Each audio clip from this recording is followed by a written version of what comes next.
Hey there everybody, we are back with another profile for you today, and we're going to be talking about Beelzemon. Beelzemon was a deck that, when the starter decks came out, they had a lot of hype around the deck, and then once BT12 rolled around, this deck really took off, right? It had an insane amount of support that really brought this deck to almost like tier 0.5, tier 0 status. It was clearly the best deck of the format at the time. It was just so powerful, so fast, and there wasn't really a response to it, right? Like there's so much that this deck could do to you that it just sometimes just pulled games just like that, right? And I think a lot of people fell off of it once EX2-Immon got hit, purely because they're afraid that the mill engine wasn't efficient enough, that you weren't doing what you wanted to do fast enough when compared to everybody else in like BT13 meta. But I still think this deck is very good. I still think it's very strong. Yes, the EX2-Immon restriction slows it down a little bit, but I still think this deck, when it purrs, man, it really is going, and I think it still can do a lot of Beelzemon things very efficiently, even with EX2-Immon down to 1. So this is my take on it. For the sake of time, what we're going to do is just kind of, again, sort of briefly go over the cards, not in too much detail. I'm going to highlight the card, so if you have a question about it, just pause the video, read what the card does, drop a comment in the comment section below. I'll be happy to get back to them as soon as I can, because later on in the video, we're going to be doing sort of like Beelzemon's playstyle, what kind of mentality you want to bring in playing this deck in terms of like how aggressive you want to be with certain plays and whatnot. We'll be going over early and mid-game setups so that you know like what are optimal plays early game to help set your board up, set your field up so that your end game plays are the most efficient it can be, because the ultimate wombo combo for this deck is just so good. So if you set it up in the right way, this deck is still perfect. So we'll be going over all of that later. And then I'll also include this photo of the deck in the video description below, okay? So for the eggs, we're running Yaman, helps with the mill engine. I think it's the best card for this deck.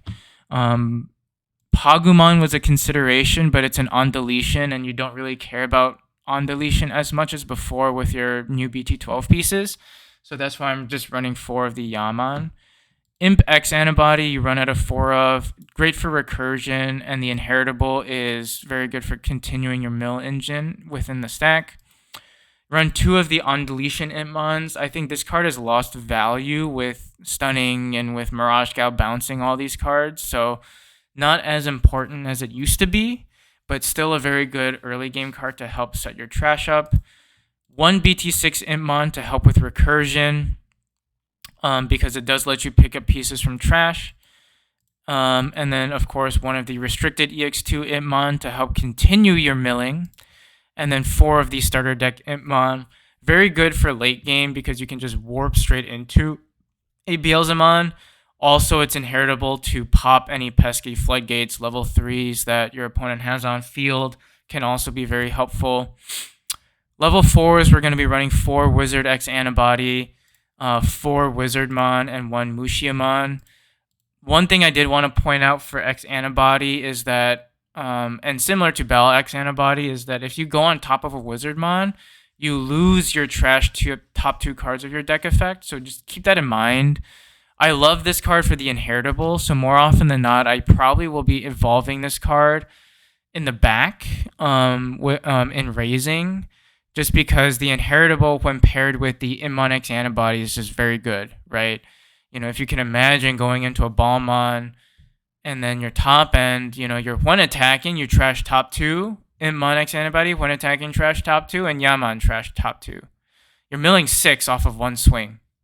Not bad, right, for a deck that wants to mill. So I usually will keep him in the back. Promo Wizard, ideally you want to be milling him, right, because when you mill, you gain the memory. Its 1 attacking effect is not bad, particularly in the late game when you know that you can just keep setting your trash up with pieces that you have. You can reveal a purple card from your hand, put it on top of deck to help with your mill effects. And then 1 Mushiamon as a tech for a couple of reasons. First reason being that, I don't want to run just 7 or 8 level 4s because then I get worried about not seeing them. I think 9 is okay, and Mushia being sort of an annoying one, particularly in the early game, because 1, it has jamming, and 2, if you're able to Digivolve it on top of an Imp X-Antibody, and you have the Yaman, you swing jamming, you mill 4, right? The opponent has to deal with it, otherwise, if they don't, you swing jamming again, mill 4, and you set up your trash that way. So it really forces them to react to this. So that's why I'm running it, just as a one-of. Level 5s, we're running 4 starter deck Beelzemon, which I think is just very good for trashing and setting your trash up. And then the on-deletion effect to kind of threaten a Beelzemon popping out of trash is also quite nice. Bel X is basically the same thing as Beelzemon, except it doesn't have that on-deletion effect, so keep that in mind. Both have the inheritable to gain plus 2 KDP, so I think very, very good. Running starter deck Bel at 4 and Bel X-Antibody at 2. We run 1 Beelzemon from BT10 because sometimes if you're just waiting to raise, this guy's still pretty good, Being able to just trash 3 when attacking is a situational decision, but still a good decision to make sometimes. So I think, again, mainly because I want to see 5s, again, I bumped the count up a little bit for consistency's sake. Your top end is a pretty standard Beelzemon top end. Running 3 of the starter deck Beelzemon just because he's so good. And he, I think, is just the perfect top end for this deck. We have cut the EX2 Beelzemon down to 2 simply because I don't think he does as well anymore with EX2 Immon being limited. I think those two sort of went hand in hand, and now that EX2 Immon's limited, you sort of get a little less value off of him, but he's still good for popping bodies out on board to add tempo or also deleting if you're just digivolving from him. And then Beelzemon X-Antibody, such a cracked card, beautiful art as well. So we're running this at a 2 of because I don't think you need more than 2 with how easy it is to recur your pieces from trash. I just don't think you need to clog your hand up with a card that you really are only going into at the end game, when you're trying to win. And then we run 2 blast mode. Similarly, only 2 because, again, deck space is tight and you can recur so easily that you only really need 2. We're running 1 7th full cluster. If I could run 2, I would, but it's just a good deletion card and a good way to get rid of any pesky blockers that could hold up your wombo combo play. 4 Death Slingers, I think one of the best, if not the best option in the deck. Just a very, very great deletion mechanic. If you're at 20 cards in trash, you can play this for 4 and try to pop a level 6. I mean, the value on that is insane, right? On top of being able to gain memory by milling. Rivals Barrage is great for deletion, but also great for recurring your pieces. So a very flexible option, a very versatile option, and just so good for, again, deletion, recursion, and consistency. 1 X-Antibody for Impmon to Beelzemon X-Antibody shenanigans. I don't think you have to run this any more than 1 of because, there's ways to get this back from trash with Beelzemon X-Antibody, and, you don't really need to utilize the effect unless it's just for that one play. Otherwise, I'm not really using X-Antibody, to be honest with you. And then we run 4 Iron Mako simply because it's just so good, right? This card really makes your deck go. It's so important to this deck. Like, I cannot stress enough how important this card is. It lets you search on play, and then it lets you manipulate your mills and manipulate your trash so that you set up what you want to set up in as efficiently a way as possible. So it's just so good. Like, you need to see this. You absolutely need to see this in your gameplay. If I could mulligan for it, I most absolutely will choose to do so more often than not. So that's the deck. Like I said, I will be linking a photo of the whole deck itself in the video description below. And let's move on to more of the discussion portion of this. All right, everybody. So, we're going to start this video off by kind of going over what Beelzemon wants to do, how it wants to play, and how to get into the mindset of playing this deck, because it does take a certain style of piloting to do really well with it. And then we're also going to be talking about early mid-game setup, because that's really going to help you get into your wombo combo play. You really want to be optimizing your early mid-game setup so that you have everything ready to go. And sometimes if you don't set it up correctly or you miss a step, your combo play is a lot less effective. And then we'll be talking about what I think are the strengths and weaknesses of this deck. And then wrapping up with some, personal experience points, as well as some concluding thoughts about the deck. So, Beelzemon, when it was really running rampant back when it first came out, was really nicknamed the casino deck, right? Because the whole emphasis on this deck is high rolling and kind of investing in a little bit of luck to get to where you want to be. The deck in and of itself has a lot of consistency tools to help you rely less on luck and a lot of more on the setup portion of it. But you still do need to rely on a little bit of luck to work your way to kind of string along your combo plays. So sometimes it is a bit of a gamble, but when that gamble pays off, it feels really good. So what I'm trying to allude with is that if you're looking for a deck where it's like you want to make the safe play, you don't want to really make a move until you know for certain that things are going to work out a certain way, this may not be the deck for you, right? Because sometimes you have to be comfortable saying, look, I kind of have to take a flyer here and just go for it. And that's where Beelzemon will reward you for making that play. So just keep that in mind when you're piloting this deck.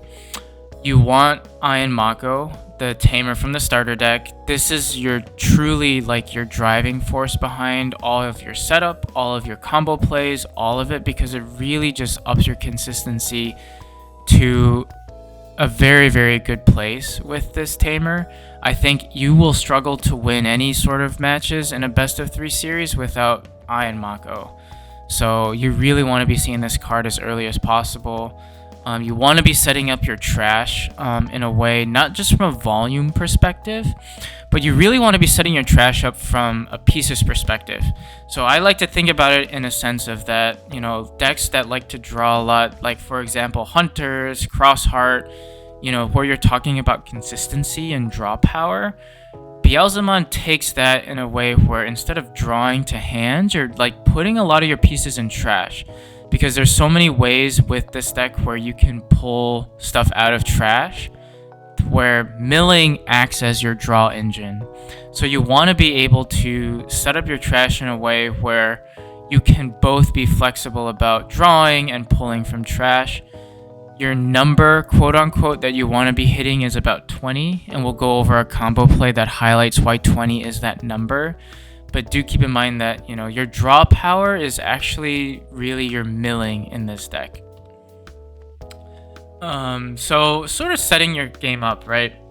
Starting hand, it's hard because the deck space is tight. So a lot of your ratios are going to be very finicky, if you want to put it that way, where, you won't have the luxury of running a lot of level 3s, a lot of level 4s, a lot of level 5s. The deck space is very, very tight in this deck, and there's only room for maybe 1 or 2 flex spots at best. So sometimes it's hard to really mulligan for what you want because you're sort of forced to work with what you got. But if you can help it, I would definitely suggest mulliganing so that you have an Iron Mako in hand. Because again, playing this card out early, like a turn 1 or turn 2 Iron Mako, is going to be so helpful for you down the road, because it really is helping you set up your plays, set up your combo plays. It sets up your mill too, so that you know what you're milling and can string along and prolong your plays that way. Don't be afraid to stay in the back, particularly in this meta now where we're dealing with a lot of, Shine Greymon, Mirage Galgamon, decks that really take time to set up and really need a little bit of 1 or 2 turns of search and board control where they're not moving out turn 1 or turn 2. You have the time to kind of stay in back and also build your own stack. That being said though, chip damage is helpful for this. So if you can get like 1 or 2 swings in early, that's, I think, a very good thing for you. You don't want to just rely on going 5-6 security checks in one go. This deck is powerful, but doesn't really have that gas to go like 6 security checks all in one go. You kind of want to get them down to about 3 to 4 so that you can effectively pull off your lethal combo. So speaking of winning combo, let's kind of go over it, right? So like I said, the magic number, quote unquote, is about 20, 25 in trash. You're going to be relying on your starter deck Beelzemon here to do a lot of your work. And again, ideally you have at least one Iron Mako in play, ready to go. So say you have that Iron Mako ready, you raise out your level 5, and you Digivolve into starter deck Beelzemon, right? You use Iron Mako's effect to put a card such as Promo Wizardmon or Deathslinger on top. So when you mill 4, you gain an additional memory, potentially 2 memory, depending on either how many Iron Makos you have or how lucky you are with your mills. So effectively Digivolving for 1 to 2 cost. Then you can proc his All Turns effect, which is when a card is trashed from your deck, you gain a memory for every 10 cards, right? So you mill your 4. If you have, again, you started off with about 20, you're at, like, say 24 now, you gain 2 memories. So now this Beelzemon effectively Digivolves for free, right? You do your 2 checks. You get Security Check +1 because you milled, and you also get plus 2k DP from your level 5s. So he's swinging in at 14k DP, which can be rough against the Royal Knights matchup and some of your top ends, but say he does live through those 2 checks, you're then able to go into Beelzemon X-Antibody. Beelzemon X-Antibody's when Digivolving effect is, if you have a Beelzemon underneath, which obviously you do, you can trash the top card of your opponent's security stack for every 10 cards. So again, since you have 20 or more, you're effectively trashing another 2 cards off of their security, right? So now you've effectively taken away 4 security cards. You have more than 20, which now synergizes very well with Blast Modes when Digivolving effect, which is number 1, unsuspend, and number 2, if you have 20 or more cards, you gain 3 memory, which makes it a 1 cost Digivolution. So again, if you kind of mathematically count it out, right, for 2 memory, you are able to swing for 4 checks, unsuspend, and swing for lethal, right? Obviously, that takes the right setup and potentially very lucky mills, but it can happen, right? That's sort of the winning combo that you want to be able to set up. And all it took was 1 swing of early chip damage from, say, like a rookie Impmon that you threw out or whatever, and having 1 to 2 Iron Makos in play. That's all it took. That's all it took, and then hitting that 20 in trash, right? So very, very quick and very, very lethal combo right there. Another combo that's very similar to this that you can utilize particularly in the endgame strat is the quote-unquote like fabled legendary X-Antibody play. Basically what this is that you utilize the starter deck Impmon, which is basically stating that when attacking, so you would declare an attack with it. If you have 20 or more cards in trash, which at this point you will hopefully have, you swing, you can proc that effect to Digivolve into a Beelzemon from your trash, not from your hand, it has to be from trash, for a cost of 3, right? So you proc that, go into Beelzemon, you mill your 4, right? And again, you can proc Iron Mako. Hopefully, you're able to reduce the cost of this, making it like a free Evo or even gaining 1 memory off of it, right? And then you effectively now are swinging with Beelzemon, right? Because it's sort of like a mid-swing mechanic with this Impmon when attacking Digivolution. If you have the X-Antibody option from BT9 underneath that Impmon, now you can activate the X-Antibody's effect to then go into Beelzemon X-Antibody on top of your Beelzemon, which then mills you 2. Now you can blast mode for game again. So there's there is that combo as well to keep in mind, that you don't necessarily need your line if you have that starter deck mon in play. But the idea is to basically get to a point where you check for 2 with Beelzemon, survive, go into Beelzemon X-Antibody, trash 2, then blast mode for game. So now going about some strengths and weaknesses of this deck. I think an automatic strength is what we just went over, right? Is that the combo that it wants to do is extremely lethal. It's very, very powerful. It can pretty much just hit your opponent out of left field, right? Because out of nowhere, you're coming out, you're raising, you're trashing 2 security, you're checked for 2, you unsuspend, you swing for game. Game's over, right? So when you truly pop and you truly hit the mills you want to hit, this deck can go insanely fast. I think it is a bit calmed down now, or a bit slowed down by the restriction to EX2 Intbond, which you'll see over here, because with this running at 4, there were times where you were just constantly milling, and you were setting your trash by like turn 2. That's how quick this deck used to go. Now that this Intbond is limited, you are slowed down a little bit, but you can still do this very, very efficiently. Setting up your trash to 20 is a lot easier than you think with this deck. I do also like the fact that there are a lot of removal choices in this setup. So Deathslinger, I think, is probably one of the best removal cards for purple in general. For every 10 cards, you can increase the highest level of deletion by 1. So again, if you're at that magic number of 20 or more, you can play Deathslinger for 4 and pop a level 6. Like, that is insane value, right? On top of the fact that if you mill it from your deck, you gain a memory, right? So you're setting that up, obviously, with your Iron Makos. And if you hit it off of a chance mill, then you gain more memory. So Deathslinger is just so good in this deck.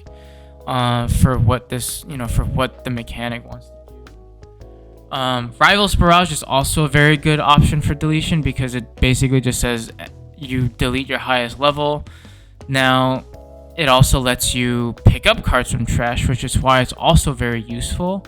But the fact that you can just delete with a Rivals is also, I think, slept on, particularly in this meta, right? Because if they're floating their level 5 out there and you just want to disrupt their play, just Rivals, Deathslinger, get that guy out of there, right? So a lot of ways to get removal on board. Blast mode will also do it for you, right? Like, if you mill a blast mode, you can pop level 3, level 4, level 5. It acts like a mini Deathslinger.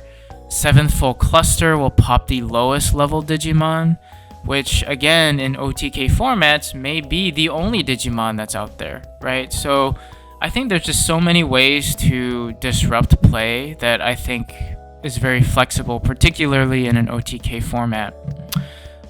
You do have a lot of tech choices to increase consistency. One that I really have enjoyed is BT6 Impmon, which allows you to trash 1 card to pick up like a, basically like a 7 Demon Lord, 7 Great Demon Lords from trash, which is very helpful for kind of sneaking back a Beelzemon or a Blast Mode from your trash if you're missing that Rival's Barrage play. So I think there's a lot of flexibility with this deck that allows you to kind of navigate yourself out of situations, right? It's not a very linear deck. Like, the milling engine itself may seem linear, but there's different ways to pilot it, and there's different ways to adapt to different decks. Weaknesses for this deck, however, are a few. I think blockers in general slow this deck down a lot. Unfortunately, we don't have a way to deal with sort of pesky higher end blockers. You're sort of forced to Deathslinger or Rivals Barrage it by that cause just to get rid of it. Because if they block, your sort of combo plays and strung along plays are dead. So blockers are very, very annoying for this deck. I think any of your core blue deck mechanics are going to be very annoying. So things like stunning, things like bouncing, and removal that gets away from the deletion effect is going to be very, very frustrating for you, because a lot of your effects proc off when on deletion or whatever it may be, right? So that really slows down your mill engine and getting to that 20 number that you want. Wide decks or wide board decks such as Bloom Lord, rush decks like Cross or Hunters can also give this deck a problem simply by virtue of just going faster. This deck is not immune to bricking, particularly with how tight the deck is and how many options you have to run and whatnot. You do run into scenarios where you have a starting hand of like level 4s and level 5s and you're forced to slam down like a Wizardmon. Sometimes all you can see are rookies and you're missing that top end piece. So this deck does brick. So faster decks, more consistent decks like Cross, Hunters, Bloom can sort of just outpace it, right? And I think last thing I wanted to touch on was Venusmon lock. We're seeing a lot of it now with the Ultimate Cup format coming back and Venusmon just being such a very good floodgate Digimon in general. So we've seen a lot of Venusmon, and I think Venusmon does hurt this deck a lot because a lot of your when Digivolving effects to trash cards won't proc during that turn. Your Beelzemon automatically gives itself security +1, so it feeds into that mantra. And hurts you that way too, so you won't get your memory gain, you won't do a lot of the things that you want to do to string your combo plays along. So you're basically either taken out of the game for a turn, or you're not really able to proc your top end effects as efficiently as you would like. So I think Venus does hurt this deck, but hopefully, you know, your game plan is to just go faster than a lot of these decks as best you can. So I think a lot of these matchups are winnable. You know, I mean, I've definitely played as Mirage Galgamon, and Beelzemon has blown me out of the water, right? And I've had matches where it's vice versa, you know. So I think it's, you know, it depends on the pilot, depends on the scenario, but it's definitely a winnable matchup for sure. Now, some just miscellaneous tidbits from my own personal experiences playing the deck. I think, you know, it's easy to get lost in the sauce with the milling, right? Like it's being like, oh, I can mill. Like I can really just crank my numbers up and I can get to 20. I can get to 30. You don't want to be doing that, right? You want to be mindful of what you're milling, because think about it. You have a deck of 50 cards. You have 5 that are automatically put in security, 5 that automatically goes into your hand. So you're dealing right off the bat with 40. Milling 20 is half of your deck, and that doesn't include what you will be drawing and all of that good stuff. So be careful, right? Like, you don't want to just mill for the sake of milling, because that's going to bite you in the butt 2-3 turns down the road. You want to be able to plan your mills so that they're done at the right time, and you set your trash up enough where you don't overdo it and you're sort of stuck in water and, you know, shooting yourself in the foot. That being said, you want to anticipate your mills, and you want to anticipate your ratios, right? You know what your deck is set up with. You know how many like Balmons are in trash. You know how many Impmons of a certain variety are in your deck. You know how many Deathlingers are in your deck. If you've bottom deck 2, don't bank on milling another Deathslinger. If you've seen that you have 2 Wizardmon in hand and 1 is already checked in security, don't bank on milling another Wizardmon. Like, you have to be thinking about that, right? You have to be constantly thinking about what you've drawn into, what you've milled already, what's the likelihood that you're going to see another piece next turn, another piece by a search, or you're going to mill something that you may potentially want to pick up. So you have to be mindful of all of that. And that just speaks volumes for all your decks, right? Like, not just Beelzemon. I think Beelzemon more specifically because you're constantly milling. But I think in general with this card game, right? I've said this multiple times in other videos. Be mindful of what you're drawing into. Be mindful of what's insecurity. Be mindful of what you're missing, because that way you can kind of plan what your next plays are. And last but not least, I mean, Iron Mako. Again, I can't stress this enough. Like, you need to see Iron Mako to win your games with this deck. If you don't see Iron Mako, chances are you're probably not winning, just because it does so much for this deck. You cannot get by without Iron Mako. It is an absolute must-see and an absolute key piece to this deck. So, if it's gonna be a bad day if you don't see an Iron Mako, sometimes that's just out of your control, right? There are ways to win without Iron Mako, and a lot of that just relies on luck of the draw, literally. But if you can see your Iron Mako, I think you're golden. Even if it's just 1 or 2, you will be set. And some concluding thoughts. I think Beelzemon is slept on. I definitely did not anticipate it to still be as good as I think it is right now.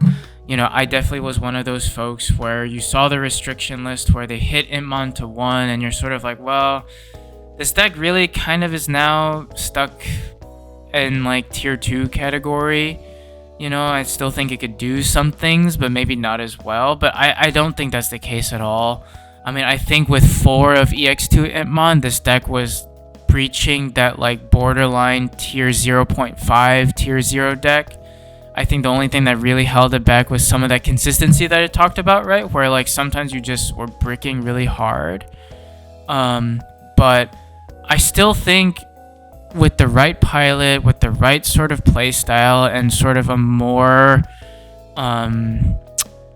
focused effort on learning your plays, learning your combos, being mindful of what you're milling, what's in your trash, and whatnot, this deck can still be very, very, very good. It's still very explosive. It still can hit you out of left field, and it can still go very, very fast. So I would not sleep on Beelzemon, at all. I still think it's going to be very good. I still think it's a hell of a fun deck to play at the very least. So I think we'll be wiping the dust off of this deck in future locals and just bringing it back and trying to have a good time with it. So that was my take on Beelzemon. TJ, this is a shout out to you. Hopefully you enjoyed this video, my guy. As our resident Beelzemon king, hopefully this video did the deck justice. So hope everybody else enjoys this. Let me know what you guys think. Let me know if you have any feedback, any comments on what you would change to this deck and whatnot. And I look forward to seeing you guys on the next one. Take care, guys. Bye.